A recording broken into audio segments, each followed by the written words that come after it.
en cualquier momento. Doctor y experto internacional, investiga sobre el futuro del trabajo y la educación. Creador del Manifiesto 15, John Moravec. Gracias. Muchísimas gracias. ¿Me escuchan? Ah, bueno. Buenas tardes. Hola, buenas. Muy bien. All right, so I'm not very secure with my Spanish, so please put in your headphones. We talk, I can understand just about everything, so yeah, it's always nice to be here. So I want to talk a little bit about Sociedad Nomad, Nomad Society, but I want to share with you where I'm coming from. I know you're looking at this, you're thinking, John, you're a really great black and white photographer. But no, this is a color photograph from my backyard just before I came here. So I'm especially happy to be in Puerto Vallarta. I'm always happy to come to Mexico, and I'm really fearing that, okay, because it's cold. So I also understand that there's a playa out there. We got margaritas a la playa también, and not everybody is going to want to ask a question. So throughout the day, it'll be around, so we can always connect and share, okay? El futuro ya está aquí, right? But I also like this phrase from Yogi Berra. You guys know Yogi Berra? He's an American baseball player from the 1970s-ish, and he was known for missaying things. Like you know what he meant to say, but he'd say it in the wrong way, and it's usually pretty funny. So he said the future ain't what it used to be, and this is around 1972, 1973, I think he said it. And what he meant is that, well, the future is always a future, it's just different than what we kind of expected it to be. So let's talk about the future that we had in the past. Now, these are pictures from cigarette cards in the 1930s. So this is a depiction taken from images from the New York World's Fair in 1939. All right, so we predicted in the past that we'd build really, really big aircraft and it'd take us to places, right? We predicted, this is H.G. Wells, that we build these spaceships and we'll travel to the moon and to different planets, right? Visit different worlds.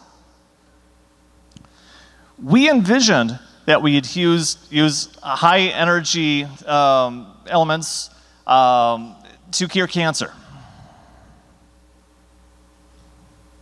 We imagined that all of us would come together in theaters and spaces like this. We would come together to watch television, right? And in this case, we got people in a theater watching television in, I guess they're looking at stuff that's happening underwater. We imagined in the past that we would invent new materials and new fabrics that would revolutionize how we wear clothes, right? So what happened, right? Well, we started to build it. We have jumbo aircraft. Hey, it's one of the ways that I'm here. We haven't quite gone to new worlds, but we're starting to get there. We've got space station, people dreaming about going to Mars and stuff. This stuff's progressing. It's happening. We've got chemotherapy. We sadly have not cured cancer, but we've got horrible treatments that are helping us get there. As you know, television killed a radio star. And we have Rupaul.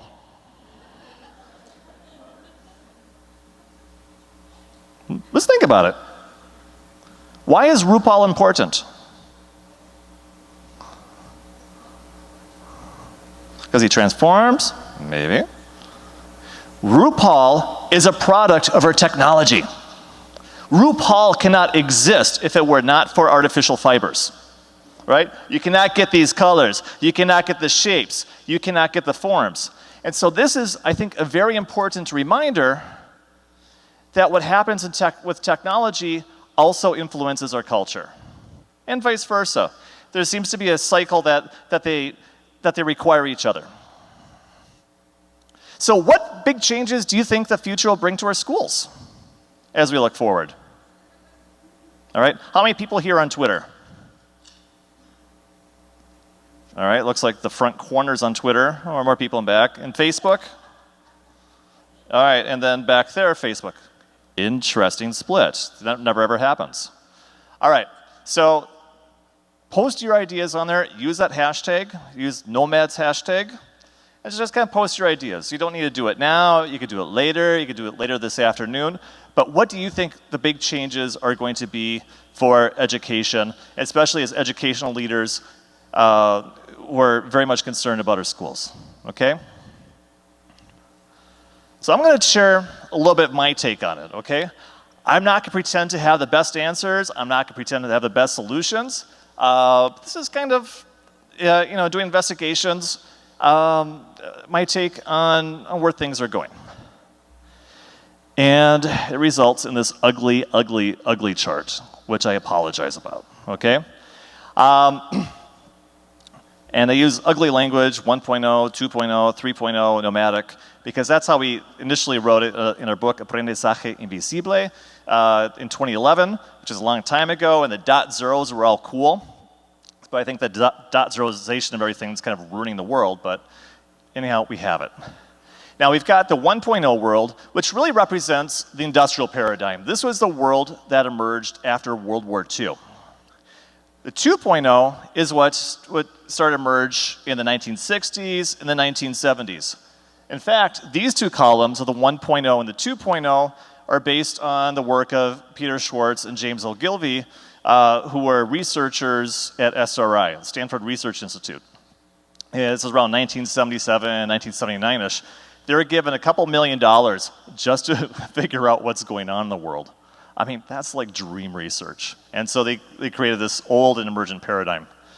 But as we're moving quite deeply into the 21st century, we're starting to see even more shifts. And so we got this nomadic paradigm that is emerging. I'm going to talk about this quite a bit.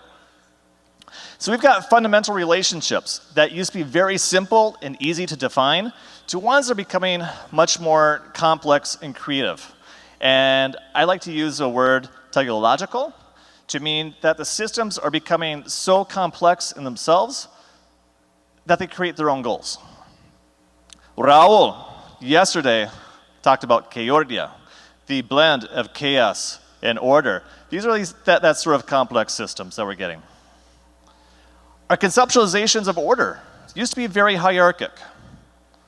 And in some industries, it is. In education, it's very hierarchic. We know who the boss is. We know the Secretary of Education is. We know the Assistant Secretary of Education is. We know who their assistants are. We know the people in finance. We know the principals are and the teachers and so on. There's a very definite hierarchy. And many businesses have this too. But if we start to see how these organizations really work, these very neatly defined pyramids start to look like, in reality, spaghetti and meatballs. Because we interact across organizations in new ways. And some people acting as meatballs, as super connectors, connecting people and ideas together across organizations. And so we see more intentionality. We see more self-organization within these new organizations. Our relationships used to be very mechanical, very transactional. But now that we're facing more uncertain futures, we're seeking out synergies, right? What can you and I create together that's bigger than any of us? Not necessarily knowing the outcome that we're going to get, but what can we create? Our worldview used to be determined for us, right? So if your grandfather was a baker, your father was a baker, you were expected to become a baker, and your last name was Baker, right? Or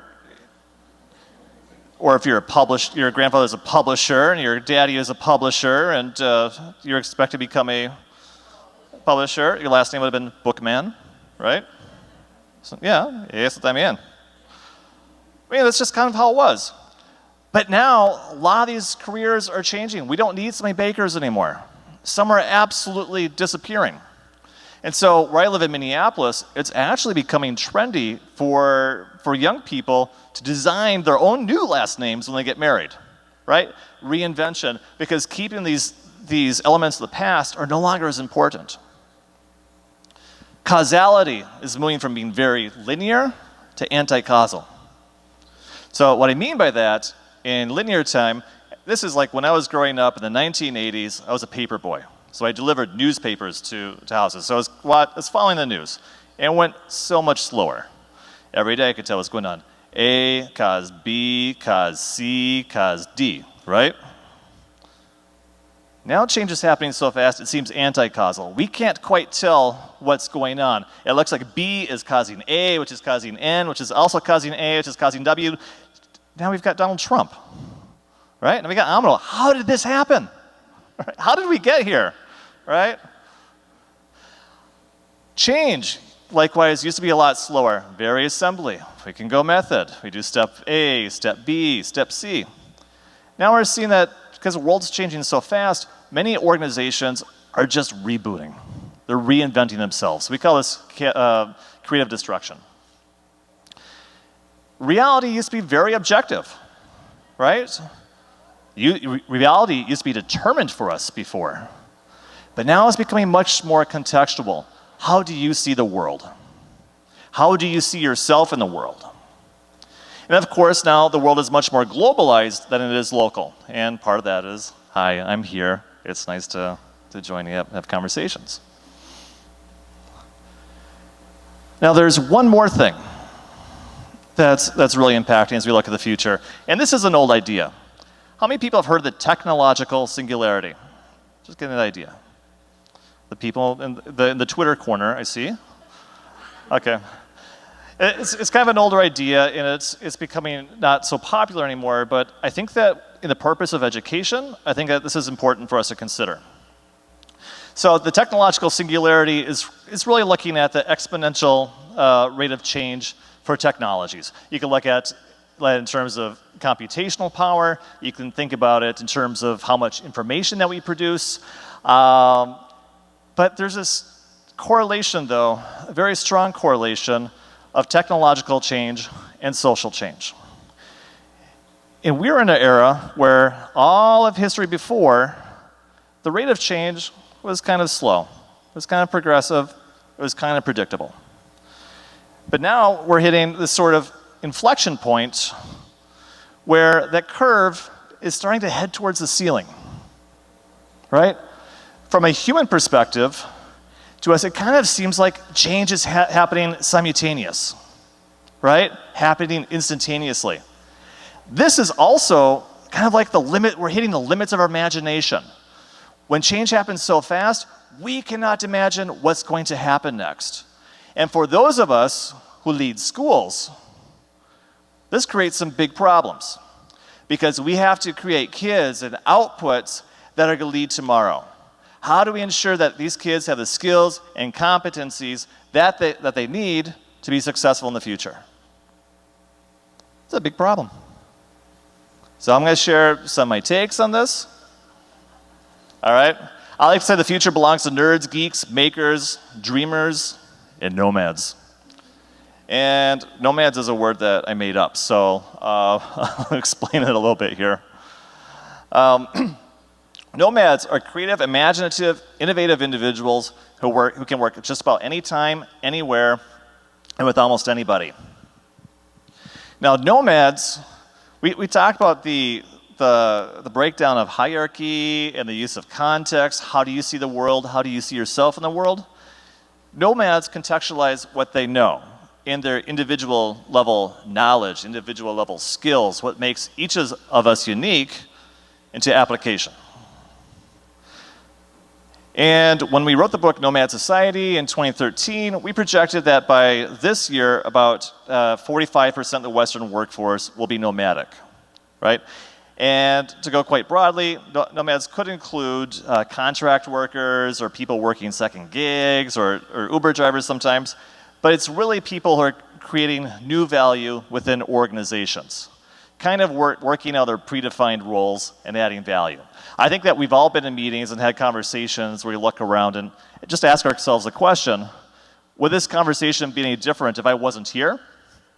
If the answer is no, you gotta get out, because people will be looking to get rid of you. And this is why nomads are so important. They add new value. They're focused on personal development. What do you want to bring into the world?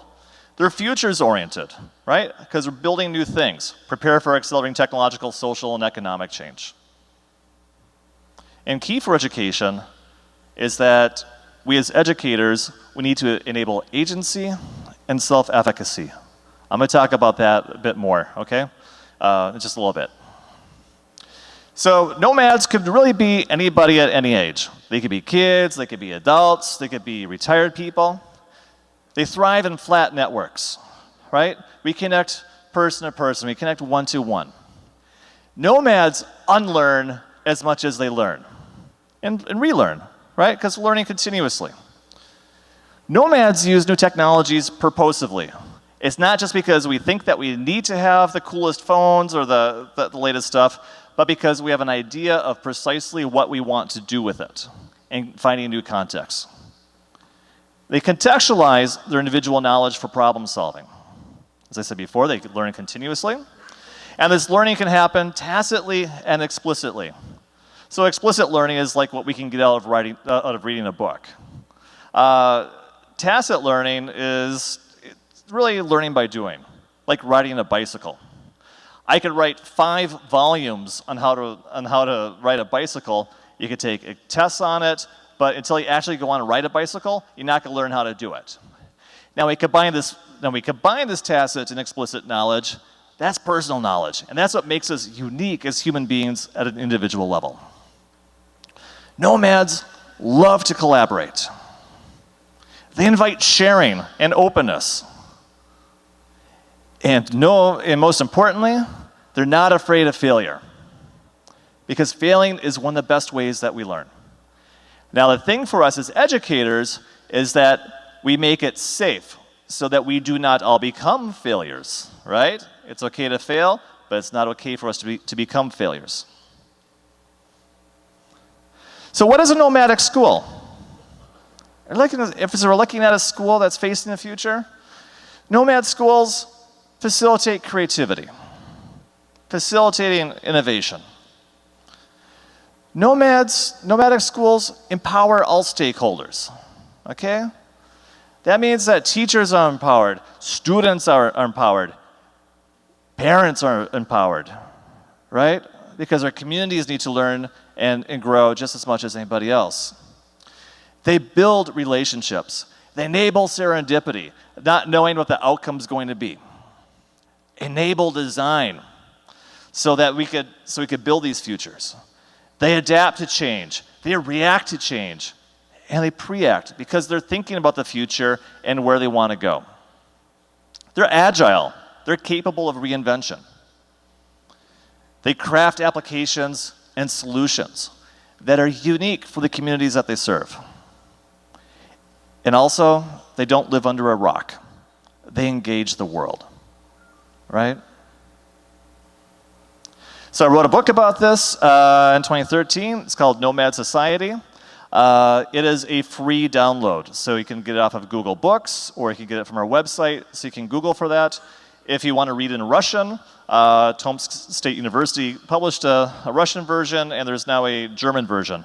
There isn't an official Spanish version out yet, but maybe when we come to the second edition, we'll have that. But these are all free downloads, and so consider them as gifts for you. Okay? Thank you. Well, we also have a brand new book, Emerging Education Futures, which is also a free download if you Google for it. It's got some more academic perspectives as we're looking towards the future, so I just want to share that with you. So, my question for you is, if nomads need to be different, why are all of our schools pretty much the same? Una escuela es una escuela es una escuela, ¿no? Un poquito difícil. But we need people with different skills, different capabilities, different perspectives. How do we do that? Why aren't we doing that? And so, I know we need to be kind of fun and positive, but we have a challenge. Because somehow we've created cultures within our education systems that are focused on obedience, focused on enforced compliance, focused on complacency, focused on distrust, fear, and anxiety. But the reality is that we need a whole lot more flexibility. We need mold breakers, right? People that do new stuff. We need to practice humility, knowing and recognizing that we don't know all the answers. We need confidence in our institutions, but also to build it within our students and our communities. We need more love. We have to show more love, and we need courage to do what's right. So, as an academic guy, I like to sometimes frame things different ways. So this is a Venn diagram that summarizes that. Here we've got what happens in education doesn't exactly meet with what we need. That point of intersection seems to be spreading apart. And that's the real challenge that we have, right?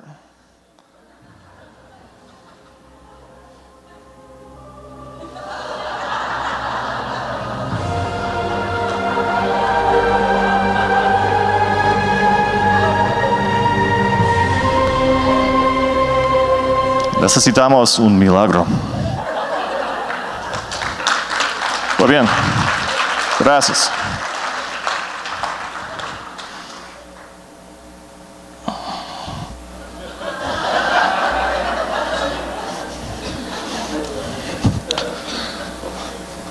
Who laughed the most? I was worried nobody was going to laugh. You did? You get a rose. Thank you. Thank you very much.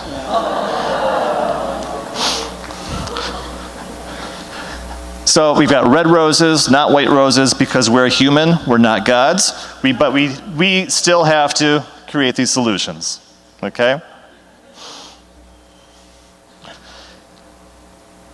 Now that I'm speaking after so many people before, I feel like I'm kind of repeating stuff, so I'll go through this part quickly. But I say that flexible, mold-breaking, humble, confident, loving, and courageous students learn to boost their soft skills. Habilidades blandas, right? Right, we talked about a few of these, and so I kind of feel like I'm repeating what we've been talking about this whole conference so far. But we look at skills and competencies that are most important for nomadic learners. And when we did the Nomad Society project, these are the ones that we really highlighted as we're approaching the future, seem to be the most important, okay? What's actually most important is going to differ from all of us, all right? Pensamiento critical, right? Critical thinking. We have creativity and innovation, or the capacities to be creative, the capacities to innovate. Collaboration. Do we play well with others? How well are we able to take in, information and make sense of it? And from making sense of information, that's really knowledge development. How do we contextualize what we learn to create new solutions? Self-direction. Can you lead, or do you need to be told what to do? Can we communicate? Can we communicate cross-culturally? Can we work together cross-culturally? Social intelligence, relationship management. Self-regulation of emotions. I think we talked about emotions a bit. Having a mindset that's capable of design. In mobility, right? Can we move out of our comfort zones and start exploring? Now, why are these so important? Because the world is changing so much that if we do not have the skills and competencies you need for a particular job, maybe you've got the soft skills where you can survive a job interview. And somebody say, this person seems nice enough. We'll take a chance, right? That's why these are important. Now, we wrote a book called Aprendizaje Invisible. It is a free download. So you go to aprendizajeinvisible.com. You can download it, and I co-wrote this with my colleague at the World Bank, Cristobal Cobo. And that was looking around the year 2011, and I think we created this sort of meta theory that was sort of from this 3D view or panoramic view of kind of what's happening in the world of education. And that's when we wound up with the Aprendizaje Invisible. Now, it's been 9 years since we wrote that book, and we're about due to write a second edition of it. And we've come to the conclusion that aprendizaje invisible is really about confronting power. So I'm going to talk about that just a little bit, okay? In fact, we built this into a theory for invisible learning, which is that we learn more, and we do so invisibly when we separate structures of control that restrict freedom and self-determination from learning experiences. Think about how this relates to aprendizaje visible that we had when we started the conference yesterday. Okay? So, aprendizaje visible is about reframing structures of control and placing trust, la confianza, in learners and shifting the flow from power from the top down to the learner out. Again, this is kind of building synergies. What can we create together? What can we learn together that's bigger than any of us? And I'd like to, when I talk about the idea of power, I'd like to talk about it in two dimensions. And one dimension is agency, the other is self-efficacy. And I'm worried that it doesn't translate precisely into Spanish when I talk about agency. I don't mean like a travel agency. I just mean agency as in being allowed to do what you need to do or what you want to do, right? How much do we allow kids to do stuff? Self-efficacy, autoeficacia, is about how much do we believe in ourselves to do what we want to do or need to do, okay? And so these are two related dimensions, but also kind of separate. We got nirvana. So in the world of aprendizaje invisible, nirvana is a world where you got high agency, you're allowed to do stuff, you're allowed to learn, you're allowed to explore, and you believe in yourself that you can do it, all right? Now here's the problem. Mainstream education is really focused on low agency. We've somehow convinced ourselves kids will not learn unless if we tell them what to do. I would argue the only thing kids ever do is learn, right? They're learning all the time. They're learning they're in the plane. They're learning video games or with other kids or learning if they're reading a book, right? Learning is the only thing that kids ever do. Now, self-efficacy seems to vary a lot. And we found that this tends to vary a lot around cultures. Some cultures are very low in self-efficacy, others are very high, and that kids sometimes learn despite their schooling, right? So there's a broad spectrum of that. So the question I've got is, what steps can we take as school leaders to empower everybody?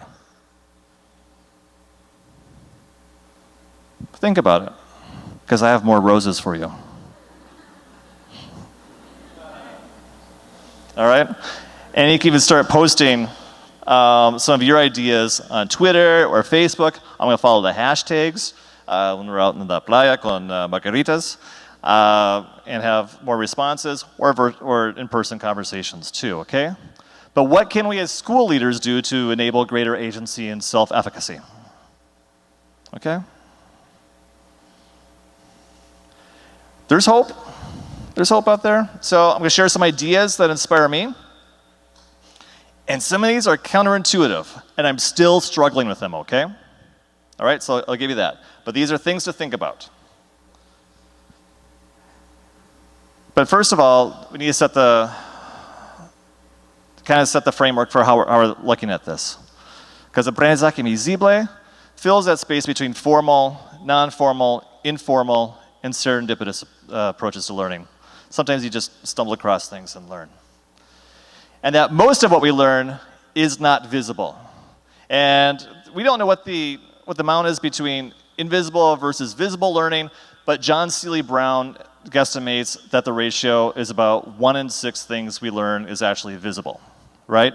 That means like 83.33% of what we learn is done invisibly. It's hard to measure, it's hard to see where it's coming from, right? So how do we attend to that? Whole point of low agency is to make learning visible. Now there's a movement that seems to be growing called unschooling. Have you guys heard of that? It's parents largely taking their kids out of schools. Sometimes they homeschool. Sometimes they just let the kids play. The idea in many approaches is that they let the kids find their own way. So I illustrate it here as sort of this bar because there's a wide variety of this sort of implementation. But a lot of them are really focused on agency in responding to kids' needs, like, so what do you want to learn? And building that sort of self-efficacy to make it happen. Democratic schools are very interesting, and to me are very counterintuitive, and I've been struggling with these things for the last decade. Is anybody here familiar with democratic schools? Las escuelas democráticas? You got one of the best ones, or best known ones in your backyard, like the Sudbury Valley School. Democratic schools are schools where each kid has a voice that is equal with each adult, right? Now, this means that kids have an equal say as to what to learn, when to learn, if to learn, when to learn. This is pretty big. All right, so if you have teachers coming in and saying, well, you know, I think we should learn some math. Why is 25 the number that should not be here? The kids could say, you know what, we don't want to do that. What do you want to do? I want to play video games. And the schools allow that if they want. Now, the interesting thing is that experience has shown, research is showing that after a while, maybe they play video games or something, the kids come around, they're like, well, gosh, well, what can I learn? What can we do together? And you wind up with older kids working with younger kids, working across ages, co-teaching, co-learning with each other. And to me, it's been super counterintuitive, but every democratic school I've visited, I've ran into kids that are doing amazing things. I go overseas, I see kids learning English by themselves and speaking as well as a college graduate. I am absolutely astonished what these kids are doing. So it's just something to keep in mind. Experiential learning is another mode. I think that scouting groups, for example, community service groups, are a very visible way of making this happen. But also study abroad. What do you learn when you go explore a culture that's outside of your own, right? What do you learn about yourself? And we find that experiential learning has quite a variety of self-efficacy, but that sort of that empowerment they have to go out as experiential experience is a great way. Excuse me. So, aprendizaje visible is really a theory for self-determination, for building flexibility, mold breakers, humility, freedom, confidence, love, and courage, which I'd argue are quite important as we approach the future in a nomad society. Okay? So we talked about the development of nomad skills. That's something that teachers and students and parents should really focus on.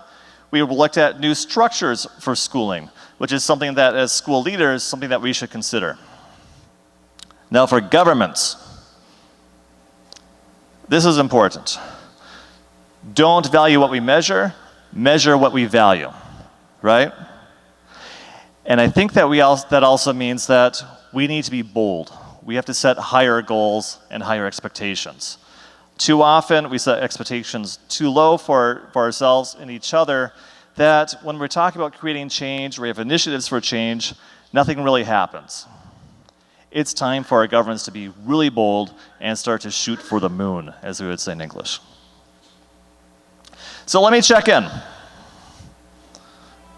My ex-wife is a teacher, so she taught me, if you got a large group of people, ask from 0 to 5, how well this stuff makes sense.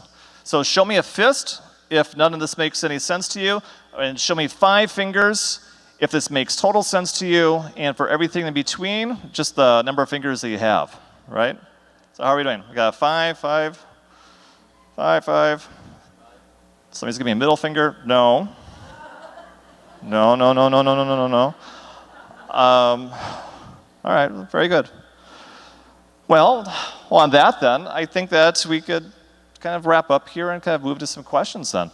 So, again, the key things are developing skills and competencies for nomadic workers, focusing on agency and self-efficacy, and for members of the government, gosh guys, let's be bold. Wrote a manifesto a couple years ago. It's called Manifesto 15. I encourage you to read it. It's very short. Go to manifesto15.org. If you like it, you can sign it. Now, caution, it's spelled manifesto like in English, not manifiesto, pero manifesto. And you go there, it's immediately available in Spanish, okay? And so it's got some of these other ideas, I think, expressed a bit more boldly, all right? And echoing what's been said before, that a lot of this is focused on on focusing how to learn instead of what to learn. We've talked about this quite a bit this morning. So I want to close this quote from Albert Einstein. I never teach my pupils, only attempts to provide the conditions in which they can learn. So with that,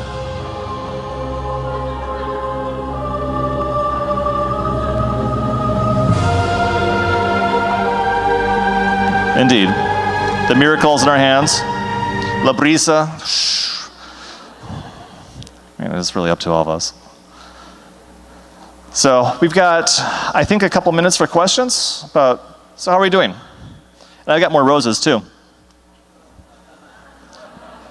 Ask a question, get a rose. Chicos, estamos en Jalisco. So, está bien. Preguntas, dudas. Sí. En español. Bueno. Híjole, me dejas como muchas... Antes agradecer, chicos, de Compartir, porque hemos tenido unas excelentes presentaciones. Pero ahorita me dejas con muchas dudas.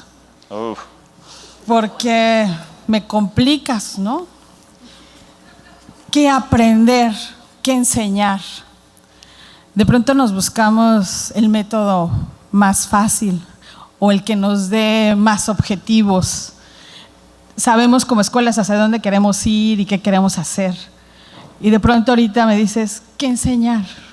¿Qué debemos de aprender? Sabemos que la vida te enseña muchas cosas, ¿no?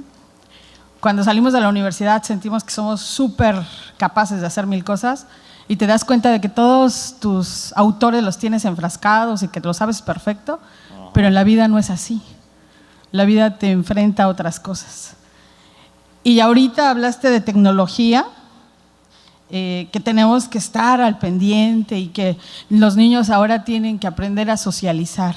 ¿Cómo nos enfrentamos cuando de pronto la chica que pasó antes, no recuerdo su nombre, Ana, nos decía, necesitamos utilizar el celular? Es una herramienta superpoderosa, sí, pero los niños ya no socializan, ¿no? Porque se meten al tema del celular. ¿Qué quieren aprender? Tú mismo decías, no funciona tanto lo que nosotros queremos darlo, sino lo que ellos quieren aprender. Pero ¿y si nos perdemos de los objetivos? Como escuela tenemos un gran debate. Tenemos que entregar cuadernos terminados, libros terminados, si no el papá viene y no te paga, ¿no? Es una realidad. Y nosotros decimos, oye, pero es que ya sabes lo que aprendió, es que tu niño ya socializa, es que tu niño ya comparte. Al papá eso no le importa. ¿Cómo cambiar esta idea con la sociedad misma, ¿no? Sí. Gracias.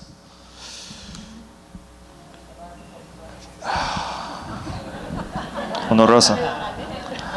You're gonna need more roses. Yeah. I mean, those are good. I mean, so these are questions that I think have been haunting us for the last 50 years.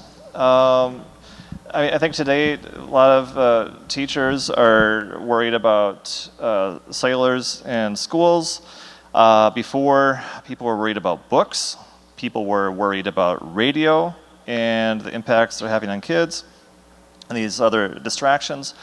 And I think that really, going back to how we're looking at the structure of power, we have to think of ways that we use these technologies more constructively instead of these are distractions from the teaching, into using these things so that we enable kids to use technologies together with teachers to co-construct new knowledge, co-construct what they learn, what they want to do. And I would also emphasize that based on my research for la Secretaría de la Educación Pública, at the federal level in Mexico, that one of the biggest challenges, and it's not the control of the use of technologies in schools, but it is integrating technologies in schools, but also within the families, and also involving families that do not understand this and want to understand and want to be a part. And I think that once we have that, these barriers that are separating things and forcing us in these positions, we're looking at things as being either really good or rather really bad, I think we can start to confront that and deconstruct it. Am I making sense? Okay.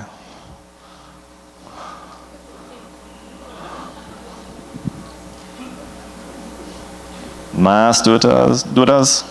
Hold on. I got a rose. No es una duda tal cual, yo creo que es una opinión. Cuando estamos en los foros, creo que todos nosotros hemos tenido la oportunidad de estar en diferentes foros, el día de hoy aquí con Santillana. Y entonces lo que pregunta la maestra, pues es no nada más como directivo, sino ahorita en las aulas, ¿no?, que estamos recibiendo mensajes y llamadas porque nos están hablando y tenemos la Junta de Consejo Técnico el viernes y mañana de directores. Entonces, ¿qué hacemos con todo esto? Yo creo que una de las cosas que, retomando las participaciones de los ponentes, es rescatar primero como institución, porque todas somos diferentes las que estamos aquí, rescatar cuál va a ser tu misión, cuál va a ser tu visión, cuáles van a ser tus valores y tu filosofía como institución. A partir de esto, yo les digo mucho a los papás, aquí en la escuela se come de esta manera, se trabaja así. Los papás decidirán si te inscriben o no ahí al niño, ¿de acuerdo? Quizás es un poquito, entre comillas, la oportunidad que ellos tienen. Y entonces, ¿tú qué les vas a dar a los chicos? Pero ¿cómo vas a trabajar con los papás? Dicen que entre más lejos los papás mejor. Yo no coincido con eso porque hoy en día nos estamos enfrentando a una situación muy difícil socialmente. Entonces, o los tenemos de nuestro lado, o si no, van a estar detrás de nosotros, siempre con esta parte de la crítica, ¿no? ¿Qué es lo que estás haciendo mal tú, escuela o maestro? Entonces, yo creo que hay que retomar todo eso, cómo comemos cada uno en nuestra escuela, qué es lo que les damos. Ayer nos decían también, ¿no?, hacer muchas cosas, ¿no? De todo eso que haces, ¿con qué te vas a quedar y qué vas a dejar? ¿Sí? Retomar lo que también comentaban, esta parte del corazón, lo que no se conoce, no se cuida. Hay que enseñar a los niños hoy en día a conocer y a cuidar, pero no más a los niños, ellos es mucho más fácil, sino también a los maestros, porque si a nuestros compañeros maestros llegamos mañana, o el jueves, o el viernes en las juntas de consejo e imponemos, no lo tienen, no lo ven como suyo. Entonces yo creo que es ir enamorando cada quien desde su trinchera, desde su perspectiva, desde sus valores, desde su filosofía. ¿Cómo voy a trabajar todo esto que hoy conocemos y que a lo mejor el día de mañana en las juntas con supervisión lo vemos, o en foros que vienen en un futuro, ¿no? Entonces yo creo que hay que retomar esto y hay que también creerlo como docentes, como directivos, que las cosas que hacemos, las hacemos y las hacemos muy bien. Sí, hemos tenido errores, sí, pero las hacemos bien, y por eso estamos aquí, porque nosotros vamos a reorganizar lo que nosotros ya hacemos, porque no son cosas nuevas. Con todo lo que nos comparten los panelistas, yo creo que todos vamos haciendo una construcción, ¿sí?, de nuestros aprendizajes, y entonces a partir de eso llevamos y vamos a ir proponiendo como directivos y con nuestros compañeros maestros. Pero sí, hay que ir enamorando, yo creo que a nuestros compañeros maestros de esto, porque si no lo enamoras, si no lo haces partícipe, lo va a hacer como, ok, ya lo hice, y ahora qué más quieres, director o directora, para tenerte contento, ¿no? Entonces, bueno, esa era nada más la opinión en relación a esto. Muchísimas gracias. Bueno, Rosa.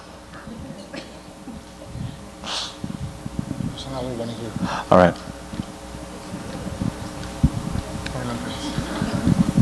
Hola, muy buenas tardes. Muchas gracias por tu participación. Me encanta escuchar a gente que siempre está más allá.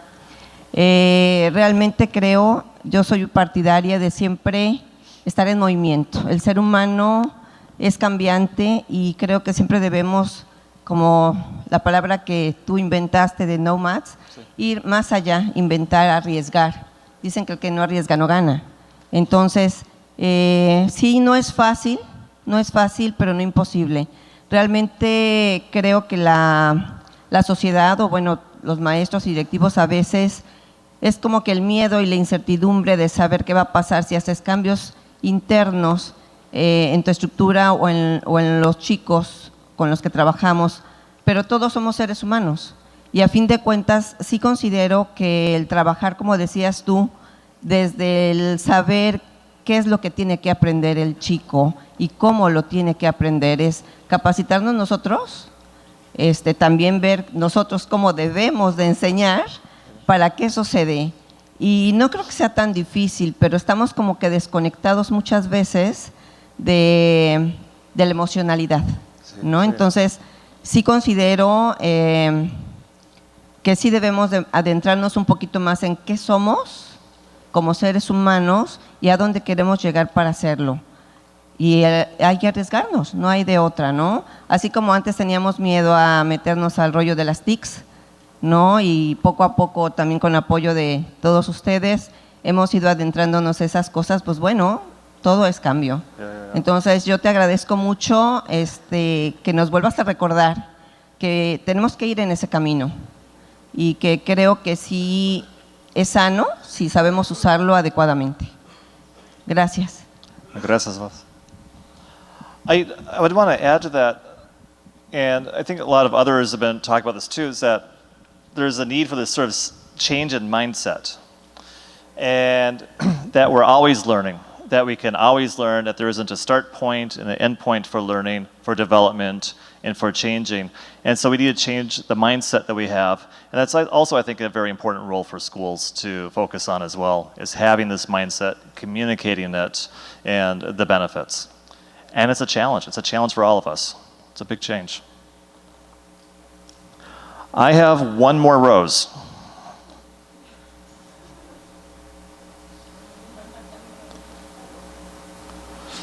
All right, all right. You guys might have to share. Hi. Hi. I've been thinking about what to ask you. What I really want is the rose. Sorry. You didn't hear what I said? Hi. Okay. What motivated you the most? Your experience as a student, or now that you are an educator or an investigator? Sorry, what's your question again? What influenced me the most? Yes, on this research. Bueno, Thank you get a you. rose for that. All right. For my own journey, I guess for me, growing up as a kid, I was always a nerd, right? And I thought I would become an engineer or astronaut or something, right? I was really nerdy. But I did study abroad when I was 16 years old, and I wound up in Czechoslovakia. And in fact, it's Eastern Slovakia, so I was at the edge of Europe, right? You go 5 kilometers further, and all the signs turn into Cyrillic, azbuka.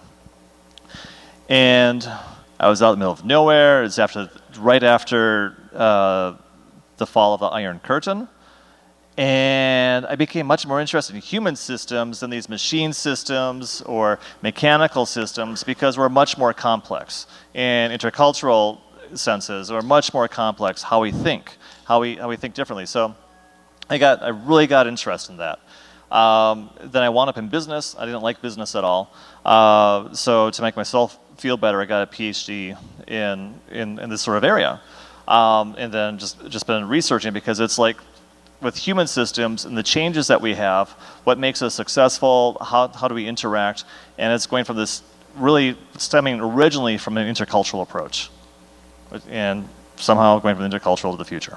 So, sorry, it's a long answer. Right. Chicos, I wanted to confront machismo today, but I am out of roses. So we move on to besos. In Jalisco. Oh, that's okay. All right. I think time for one quick one, and then I think we're done, because they're standing up and signaling me that I'm in trouble. Rápido. What? Gracias. I know, Rod of Roses. Gracias. And you're not getting a rose. No es por el beso, pero, ¿verdad? Sorry. ¿Cuál sería tu recomendación para propiciar el pensamiento crítico? En el cuadro que presentabas, lo presentabas en el número 1. Me parece muy importante. ¿Y cuál sería tu recomendación para propiciar el pensamiento crítico? My recommendation for encouraging critical thinking, I don't think that there is an exact path to it, but I would go with the recommendation from one of my colleagues, Richard Cash, who is like, just very simply expose kids to as many different experiences as we can. And just expose. Don't always explain stuff, but expose kids to different experiences, different situations as much as they can, and so they develop the mindsets for the analysis, but also the critical thinking that goes along with it. And to me, that's a pathway that seems to make the most sense. It can be easy to do, it can be hard to do, but for those of us who are educators, it means that we have to enable experiences rather than saying this is what the experience is going to be, this is what you expect, and this is what the outcome is going to be, and this is how I'm going to evaluate your outcome. It's to be much more open to allowing the kids to interpret that. Great question. All right, thank you guys. I am out of roses, but we can have some margaritas a la playa a little bit later. So, thank you very much. Take care.